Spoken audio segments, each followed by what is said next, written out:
Я Турсун Махмуд, ученица 10 класса средней школы номер 125 имени Сапарбека Сапарбекова Шамахурганского района Кызылординской области. Моя профессия, мой бизнес и мой бизнес-проект заключается в широком использовании гипса. Мой руководитель Аман Назуфия. Цель моего проекта – использовать гипс вместо опасных материалов, таких как пластик и глина, которые загрязняют окружающую среду. Развить сферу добычи, обработки и использования гипса. Производить товары быта и строительства из гипса по доступной цене, так как гипс является очень дешевым материалом. Знакомство общественности с гипсом как экологически чистый материал и поощрение его использования снизит уровень экологической напряженности в стране. Задача моего проекта – это производить цветочные горшки, вазы, различные бытовые мелочи из гипса. Также широкое использование гипса в строительстве.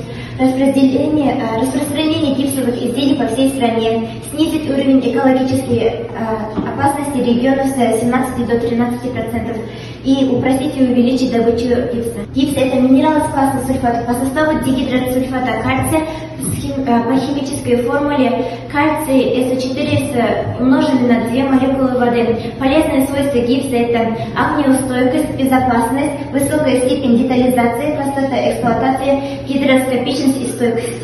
Актуальность. Хоть сейчас использование гипса не так популярно, но в связи с тем, что экологические проблемы только нарастают, гипс набирает популярность. Например, гипс – отличный строительный материал, он не только не токсичен, но и пожаробезопасен, к тому же не проводит электрический ток, дышит и регулирует уровень влажности в помещении. Вместе с тем, гипс является хорошим материалом для бытовой техники, например, как шкатулки или вазы. Выгода.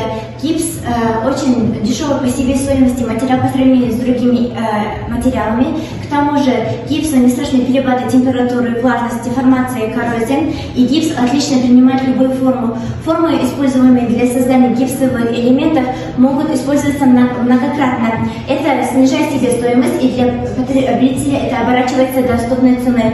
К тому же это позволяет сэкономить время для изготовления украшений из гипса для других проектов. Из гипса можно делать разные строительные вещи, как арки.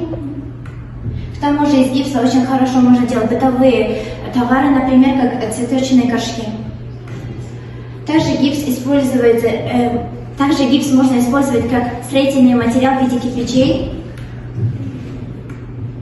И гипс можно использовать для создания разных скульптур. У каждого бизнеса должна быть своя стратегия. Моя бизнес-стратегия заключается в 7 пунктах. Первый пункт – это поиск хорошего материала. Для качественного товара нужно найти хорошее сырье. Организация производства и подсчет финансов. Разработка новых дизайнов и идей по маркетингу. Качество производимых изделий, удовлетворение потребностей клиентов. Для нас клиент и изделия очень важны, поэтому мы должны сохранять свое качество. Составление правил взаимодействия между отделами и мониторинг конкурентов. Мои изделия. Например, эту шкатулку я сделала сама своими руками из гипса за 1 день.